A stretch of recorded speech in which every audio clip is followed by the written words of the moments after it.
विद्यार्थी मित्रांनो, आज आपण अक्षरे जुळवून त्यापासून अर्थपूर्ण शब्द तयार करणे या घटकाविषयी माहिती घेणार आहोत। तर यामध्ये आपल्याला वेगवेगळ्या स्वरूपाचे प्रश्न येऊ शकतात आणि अर्थपूर्ण शब्द तयार करण्यासाठी आपल्याला त्या अर्थाचा क्रम जो आहे, त्या शब्दाचा क्रम जो आहे तो योग्य क्रमाने लावून घ्यायचा असतो। तसेच त्याचा क्रम हा अर्थपूर्ण झाला पाहिजे आणि योग्य पद्धतीने तो आपल्याला दिसला पाहिजे। या संदर्भामध्ये आपल्याला ती माहिती तयार करायची असते आणि त्यापासून मग समानार्थी शब्द, विरुद्धार्थी शब्द, योग्य क्रम लावणे अशा स्वरूपाचे प्रश्न आपल्याला येत असतात। आज त्या स्वरूपामध्ये कोणकोणते प्रश्न आपल्याला येतात याविषयी आपण माहिती घेऊया। योग्य उत्तराचा पर्याय निवडा। यामध्ये आकृती दिलेली आहे आणि तयार होणाऱ्या शब्दाच्या मध्यभागी कोणतं अक्षर येईल? पा, रु, लु, पा, रु, फु, ख, ल असे हे अक्षर आहेत आणि हा अर्थपूर्ण शब्द कोणता तयार होईल? या अर्थपूर्ण शब्दाच्या मध्यभागी कोणतं अक्षर येईल ते आपल्याला पर्यायामध्ये पा, रु, ख, ल। तर आता आपण हा कोणता अर्थपूर्ण शब्द होतो हे पहिल्यांदा बघू।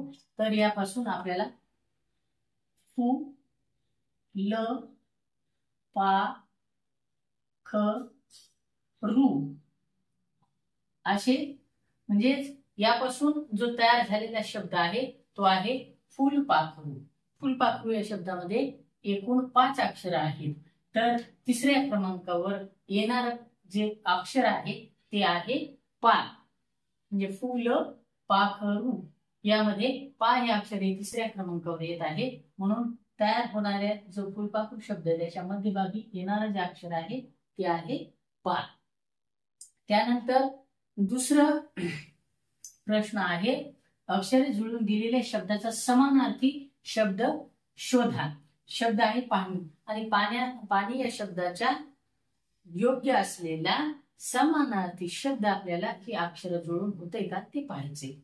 पहिला आहे डो, ळ, स, स, ल, द, ल, व, ध, न, व, जी। आता पहिला आपण अक्षर जुळू डोळस, सलद किंवा वदल, लवद, डवल असे जरी जोडले तरी होत नाही। या ठिकाणी न, जी पण आपण जी व न, पाणी म्हणजेच जीवन, म्हणजे पर्याय क्रमांक 4 मध्ये आपल्याला समानार्थी शब्द पाण्याला असलेला समानार्थी शब्द आपल्याला शोधता आलेला आहे।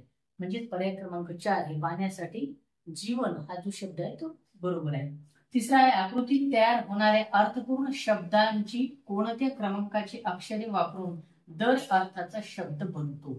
म्हणजे ही जी आकृती दिलेली आहे त्या आकृतीमध्ये कोणता शब्द बनतोय हे आपल्याला पाहायचं आणि कोणत्या क्रमांकाच्या अक्षराद्वारे दर या शब्दाच्या अर्थाचा शब्द तयार होतो। अक्षर आहेत व, भा, र, बा, जा। आता यापासून आपल्याला बनणारा शब्द आहे बाजार, भाव। आणि या शब्दामध्ये दर या शब्दाचा समानार्थी जो शब्द आहे त्या अर्थाने वापरला जाणारा शब्द आहे तो आहे भाव। आणि मग आपले ऑप्शन जे दिलेले आहेत त्यामध्ये आपल्याला कोणत्या अर्थानं कोणतं अक्षर, तर यामध्ये आपण पाहिलं 1, 2, 3, 4, 5। तर इथं पर्याय आहेत चौथे व पाचवे, पहिले व तिसरे, तिसरे व पाचवे, पहिले व दुसरे। यामध्ये आपल्याला भाव म्हणजेच दर आणि यामध्ये 4 आणि 5 म्हणजे चौथे आणि पाचवे अक्षर मिळून दर या शब्दाचा समानार्थी होणारा शब्द म्हणजेच भाव हा होतो। म्हणून पर्याय क्रमांक 1 जो आहे हा दर या शब्दासाठी चौथं व 5वं अक्षर निवडून आपण भाव हा शब्द तयार होतो।